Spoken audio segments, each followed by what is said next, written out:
ජීවිතයේ සමහර කරුණු තියෙනවා ඔයාට කවදාවත් අමතක කරන්න බැරි. මම අද ඔයාලට කියලා දෙන්න යන්නේ සැබෑ ජීවිතයේදී සිදුවන එවැනි සත්‍ය සිදුවීම් 10ක් ගැන. ඉතින් අපි යමු වීඩියෝ එකට. 10 වෙනි කරුණ. අපි හිතන සමහර ළමා කාලවල මතක ඇත්තටම කිසිදා සිදුවී නැති දේවල් විය හැකි බව ඔබ දන්නවාද? මිනිස් මොළය ව්‍යාජ මතක නිර්මාණය කරනවා. විද්‍යාත්මක පරීක්ෂණ වලින් හෙළි වී තිබෙනවා.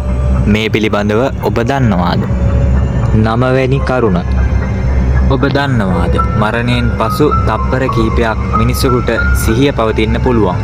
වෛද්‍ය පරීක්ෂණ වලට අනුව මරණයට පසුත් මොළයේ ක්‍රියාකාරීත්වය තප්පර කිහිපයක් තවම පවතිනවා.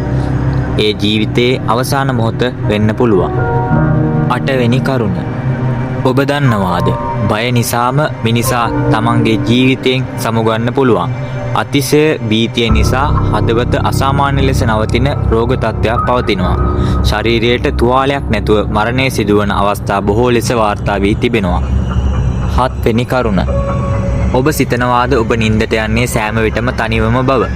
ඔයා කිසිදා නින්දට යන්නේ තනිවම නෙවෙයි. ඔයාගේ කාමරය කොච්චර පිරිසිදු වුණත් අතිශය කුඩා ජීවීන් දහස් ගණනක් ඒ වටා ජීවත් වෙනවා. නින්දේදී ඒවා සමහර විට ඔයාගේ ශරීරය මතින් උනත් ගමන් කරන්න පුළුවන්. 6 වෙනි කරුණ. ඔබ දන්නවාද ආහාර නොලැබුණොත් ශරීරය තමන්වම කනවා. ආහාර නැති වෙද්දී ශරීරයේ පළමුව මස් පිඩුද ඊළඟට අභ්‍යන්තර අවයවද ඉන්ධන ලෙස භාවිතා කරනවා. 5 වෙනි කරුණ.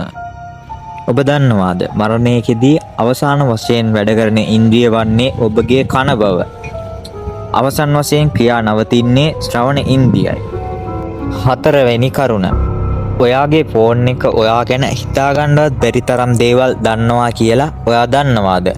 ඔයා යන තැන්, නින්දට යන වෙලාව, හිතන පතන ආකාරය, ඔයාගේ ඩිජිටල් දත්ත, ඔයාගේ ඉදිරි තීරණ පවා අනුමාන කරන්න පුළුවන්.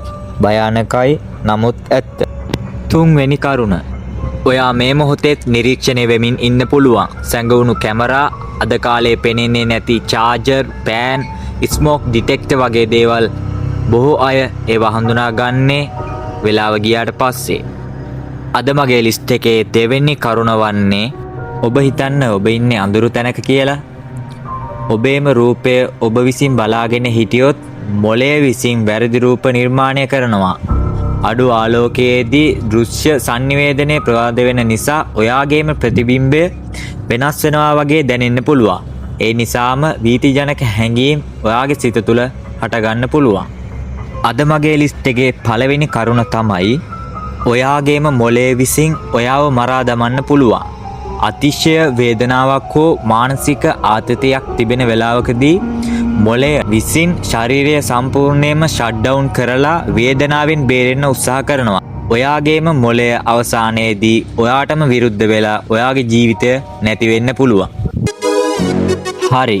ඉතින් මේ අතරින් ඔයාට වැඩිම බය හිතිච්ච කරුණ මොකක්ද කියලා අංකයෙන් කමෙන්ට් කරන්න. ඒ වගේම තවත් මෙවැනි සත්‍ය කරුණු දැනගන්න අවශ්‍ය නම් මගේ YouTube channel එක subscribe කරන්න, bell icon එක click කරලා all දාලා තියාගන්න. ඉතින් තවත් වීඩියෝ එකකින් අපි හම්බ වෙමු.